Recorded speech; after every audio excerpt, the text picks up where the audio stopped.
ప్రోమోడోరో టెక్నిక్ని కూడా వాడవచ్చు. ప్రోమోడోరో టెక్నిక్ చాలా సింపుల్ టెక్నిక్. మీరు ఏ పని చేస్తున్నారో దాన్ని 25 నిమిషాల పాటు 4 భాగాలుగా విభజించుకోవాలి. ప్రతి 25 నిమిషాల తర్వాత 5 నిమిషాల బ్రేక్ తీసుకోవాలి. ఒక గంట పూర్తయిన తర్వాత మీరు 15 నిమిషాల బ్రేక్ తీసుకోవాలి. మళ్ళీ తిరిగి ఇదే చేయాలి.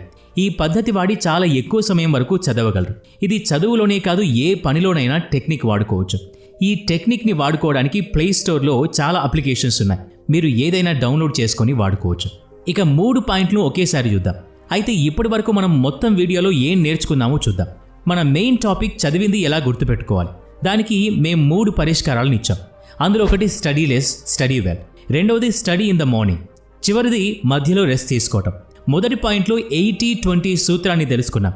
అదేంటంటే మీకు 80% రిజల్ట్ మీ 20% పని వల్లే వస్తుంది. అలాగే మీరు 20% మీదే ఫోకస్ చేయాలి. అది కూడా మీకు 80% రిజల్ట్ ఇచ్చే దాని మీదే. రెండో